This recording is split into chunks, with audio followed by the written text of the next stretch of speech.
بسم اللہ الرحمن الرحیم۔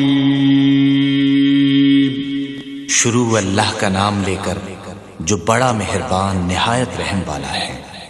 تو کہنے کہ 10 منٹ دوبارہ تھوڑے سامنے تشریف لے آندے نے، انشاءاللہ پھر مزید اگے پروگرام جاری و ساری رہے گا۔ مختصر 2 کتاب ہون گے، پھر انشاءاللہ قاری عاصم متولی صاحب دا تھاکتے نہیں گئے تسی؟ کیوں جی؟ اور بولو کی گل جی، سارے بولو تو جانا بھی نہیں، پریشان نہیں ہونا، کھانا کھا کے انشاءاللہ اللہ نے چنے نا تو تھوڑا جا وقت اللہ دین تے دینا چاہیے۔ لم یزل علیما قدیرا وصلی اللہ علی سیدنا محمد الذی ارسلہ الی الناس بشیرا ونذیرا، اما بعد فاعوذ باللہ السمیع العلیم من الشیطان الرجیم، بسم اللہ الرحمن الرحیم، ان الدین عند اللہ الاسلام، صدق اللہ العظیم۔ اللہ کی حمد و ثنا کے بعد انگت لا تعداد بے شمار درود و سلام اس ہستی مبارک پر جس کے ذریعے اللہ تبارک و تعالی نے ہمیں صراط مستقیم عطا کیا، جس کے ذریعے اللہ نے ہمیں ضابطۂ حیات دے کر کے بھیجا، اللہ نے زندگی گزارنے کے لیے ہمیں اسلام جیسی نعمت سے منور کیا، اللہ کا بے حد شکر ہے۔ اور آج سچی بات تو یہ ہے، دنیا میں بہت سے ایسے مذاہب پائے جاتے ہیں جو دولت تو بہت رکھتے ہیں، جو مال تو بہت رکھتے ہیں، لیکن بدقسمتی سے زندگی گزارنے کے لیے ان کے پاس کوئی ضابطۂ حیات نہیں، کوئی قانون نہیں، کوئی طریقہ نہیں ہے۔ وہ دیکھتے ہیں ان کی زندگی جانوروں اور حیوانوں جیسی نظر آتی ہے، ان کی زندگی ایسی جیسے جانور جنگل میں زندگی گزار بسر کر رہے ہیں، اور اسلام نے ہمیں کتنی پیاری زندگی گزارنے کا طریقہ دیا۔ کون سا مذہب ہے جس نے ایک صف میں غریب و امیر سب کو کھڑا کیا ہو؟ کون سا مذہب ہے جس نے گالی دے کر بھی اسے مسکرا کرنے کا حکم دیا ہو؟ کون سا مذہب ہے وہ؟ یارو وہ اسلام کا مذہب ہے جو خیر خواہی کا درس دیتا ہے۔ اور اسلام کہتے ہیں تسلیم کر لینا، کسی کی بات کو مان لینا۔ جب بات مان لی جاتی ہے پھر بندہ مسلم بن جاتا ہے، اور جب مسلم بنتا ہے تو پھر مسلم کہتے ہیں اس اونٹ کو جس کو نکیل ڈلی ہو، یعنی وہ اپنی نکیل کے تابع ہوتا ہے، جدھر نکیل جائے گی ادھر وہ جائے گا۔ مسلمان کا بھی یہی حال ہوتا ہے، جدھر اسے چلایا جائے وہ چلتا ہے۔ کون چلاتا ہے؟ جدھر اسے قرآن اور رب کا فرمان چلاتا ہے نا وہ چل پڑتا ہے، جدھر روکتا ہے رک جاتا ہے، جدھر گفتگو کرنے کا حکم ہے گفتگو کرتا ہے، اگر جان نشاور کرنے کا حکم ہے جان نشاور کر دیتا ہے، اگر نماز پڑھنے کا حکم ہے نماز پڑھتا ہے، اگر روزہ رکھنے کا حکم ہے روزہ رکھتا ہے، اگر زکوٰۃ دینے کا حکم ہے زکوٰۃ دیتا ہے، اگر حج کرنے کا حکم ہے حج کرتا ہے، اگر غریبوں کے ساتھ حسن سلوک کا حکم ہے حسن سلوک کرتا ہے، اگر والدین کے ساتھ حسن سلوک کا حکم ہے والدین سے حسن سلوک کرتا ہے۔ جو اسلام کہتا ہے، جدھر جدھر اسلام چلاتا ہے، جیسے جیسے اسلام کہتا جاتا ہے وہ کرتا چلا جاتا ہے۔ یارو اس کی زندگی اسلام کے تابع، اس کی بات اسلام کے تابع، اس کی گفتگو اسلام کے تابع، اس کی جستجو اسلام کے تابع۔ اسلام کو وہ اپنا گائیڈ مانتا ہے، اور اسلام ہی صحیح تلقین کر رہا ہے۔ مومن اسلام کو کس طرح اپناتا ہے؟ نبی کریم صلی اللہ علیہ وسلم نے مثال دے کر کے کہا تھا، کہا کافر جب بارش ہوتی ہے جس طرح کلر کھنجر بنجر زمین رہتی ہے اسی طرح کافر ہے۔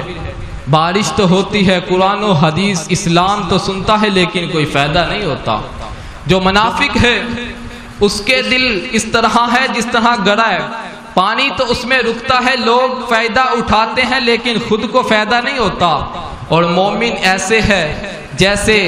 زمین سرسبز ہو جاتی ہے، شاداب ہو جاتی ہے، خود بھی فائدہ اٹھاتی ہے، لوگ بھی فائدہ اٹھاتے ہیں اسے۔ مومن کی مثال ایسی ہے، جب قرآن و حدیث ملتا ہے اس کی زندگی میں انقلاب آتا ہے، لوگوں کی زندگی میں بھی اس سے دیکھ کے انقلاب آتا ہے، اس کا چہرہ دیکھے تو رب یاد آتا ہے، اس کی کردار دیکھے تو رب یاد آتا ہے، اس کی نماز دیکھوں تو رب یاد آتا ہے، اس کا روزہ دیکھوں تو رب یاد آتا ہے، اس کی زکوٰۃ دیکھوں تو رب یاد آتا ہے، اس کے اعمال دیکھوں تو رب یاد آتا ہے، اس کا قرآن پڑھنا دیکھوں تو رب یاد آتا ہے، اس کا حدیث پڑھنا دیکھوں تو رب یاد آتا ہے۔ وہ تو اس طرح اسلام کو فالو کرتے ہیں، انہیں دیکھ کر کے اسلام بھی یاد آئے، رب بھی یاد آئے، دین بھی یاد آئے۔ یہ اسلام اس طرح اپنی زندگی کو اپنایا ہے،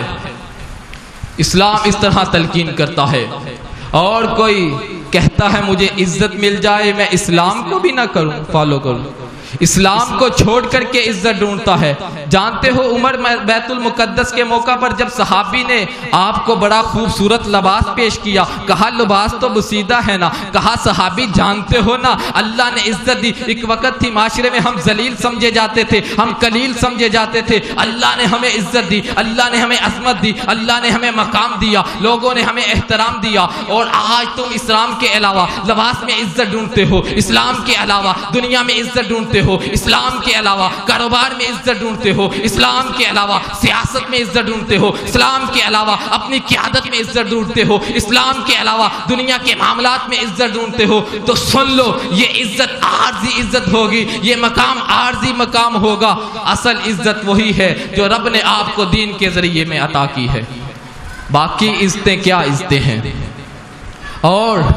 یہ اب زندگی میں نا اسلام کا نام لے کے لوگوں کو دھوکہ دیتا ہے، اور جی ہم اسلام والے ہیں، اپنی سیاست چمکانے کے لیے کہتے ہیں اسلام کا ٹچ دے دو، اپنی ریاست چمکانے کے لیے اسلام کا ٹچ دے دو، اپنی قیادت کے لیے اسلام کا ٹچ دے دو، اپنے معاملات کے لیے اسلام کا ٹچ دے دو۔ اگر یہ ایسے کرتا رہے گا تو رب کا قرآن انہی کے بارے میں کہتا ہے یخادعون اللہ والذین آمنوا وما یخدعون الا انفسهم وما یشعرون۔ اللہ کو دھوکہ دینے کی کوشش کرنے والے، ایمان والوں کو کوئی دھوکہ دینے کی کوشش کرنے والے اصل میں خود ہی دھوکے میں پڑے ہوئے ہیں، خود ہی ان کی جانیں دھوکے میں ہے۔ کہتے ہیں ہم نے نام تو اسلام کا لیا لیکن نماز نہیں پڑھی، نام تو اسلام کا لیا لیکن روزہ نہیں رکھا، نام تو اسلام کا لیا لیکن زکوٰۃ نہیں دی، نام تو اسلام کا لیا لیکن حج نہیں کیا، نام تو اسلام کا لیا لیکن زکوٰۃ سے اپنے آپ کو بری ذمہ سمجھا۔ اگر یہ کرنے کے بعد کہتا ہے میں مسلمان ہوں، کہتا ہے میں اہل ایمان ہوں، کہتا ہے میں اہل دین ہوں، کہتا ہے میں اہل حق ہوں، سن لو پھر قرآن کہتا ہے یہ اللہ کو دھوکہ دینے کی سازش کرنے والے خود ہی دھوکے میں پھنسے ہوئے ہیں۔ قرآن تو تمہیں مکمل اسلام میں داخل ہونے کا حکم دیتا ہے، قرآن تم میں اسلام دیکھنا چاہتا ہے۔ قرآن نے کہا ہے نا یا ایھا الذین آمنوا ادخلوا فی السلم کافہ، پورے کے پورے اسلام میں داخل ہو جو، تمہاری چال میں چلتے ہوئے اسلام نظر آئے، تمہاری بات میں اسلام نظر آئے، تمہارے چل چال میں نماز میں اسلام نظر آئے۔ تم وہی میٹنگ میں ہو، معاشرے میں ہو، اپنے اسمبلی ہال میں ہو، جہاں بھی تم موجود ہو، جب اذان ہو جائے تم کہو میں مسلمان ہوں، میرے رب کا حکم آ گیا ہے، رب کے حکم کے ہوتے ہوئے ان الحکم الا للہ، کسی کا حکم نہیں چل سکتا، کسی کی سیاست نہیں چل سکتی، کسی کی ریاست نہیں چل سکتی، کسی کی قیادت نہیں چل سکتی، کسی کی انابت نہیں چل سکتی۔ تو سن لو پھر کسی کا حکم کیا چلے، جب اللہ کا حکم آ گیا ہے پھر اللہ کی طرف لوٹنا ہے، اللہ کی طرف چل کے جانا ہے۔ یہ اسلام کو زندہ کرنے کے لیے، اسلام کی بلندی کے لیے جانتے ہو نا صحابہ کی قربانیاں،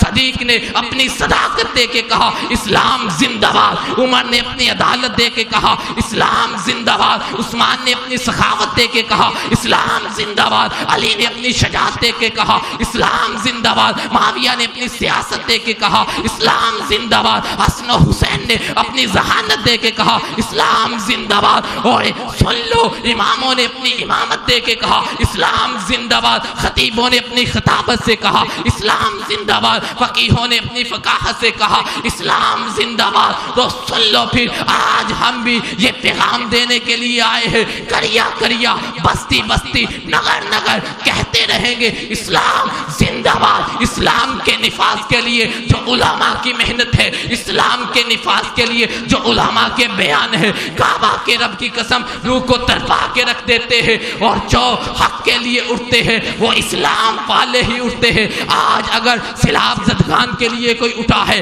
آج اگر مظلوموں کے لیے کوئی اٹھا ہے، آج اگر بے کسوں کے لیے کوئی اٹھا ہے، آج اگر غریبوں کی خیر خواہی دل میں رکھ کے کہہ رہا ہے آپ کا بھائی آپ کے ساتھ ہے، آپ کا بھائی اپنی جان پیش کرنے کے لیے آپ کے ساتھ ہے، اگر کسی پہ ظلم ہوتا ہے تو دھرنے دینے کے لیے، ریلی نکالنے کے لیے اور عوام کی طرح ان کے قدم با قدم کھڑا ہونے والا اگر کوئی ہے نا تو اسے علامہ ابتسام کہتے ہیں۔ علامہ ابتسام الہی ظہیر حافظہ اللہ نے غریبوں کی غربت کے لیے اور سن لو مظلوموں کی مظلومیت کے لیے جو آواز اٹھائی ہے، آج ملک میں ہر فرد جانتا ہے ظلم کرتے ہوئے ڈرتا ہے، آج ہر فرد یہ ظلم اسلام کے خلاف آواز اٹھاتے ہوئے ڈرتا ہے، اسمبلی ہال میں قانون بنتے ہوئے ان کی ٹانگیں کانپتی ہے، کیونکہ جب کوئی بیان آئے گا، جب کوئی ظلم ہوگا، جب کسی غریب کی غربت لٹی جائے گی تو ایک شخصیت اٹھے گی، وہ شخصیت علامہ ابتسام کی شخصیت ہے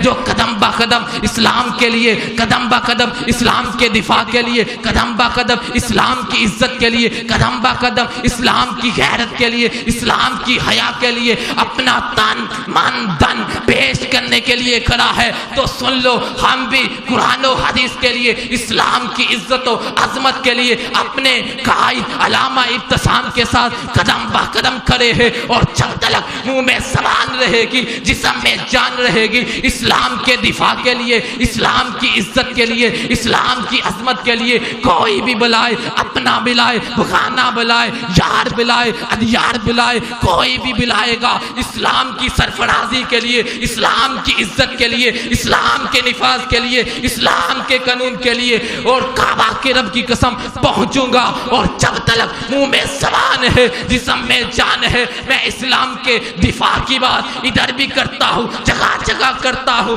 اور کعبہ کے رب کی قسم ہے قیامت تک یہ بات کرتا رہوں گا۔ آخر دعوانا الحمدللہ۔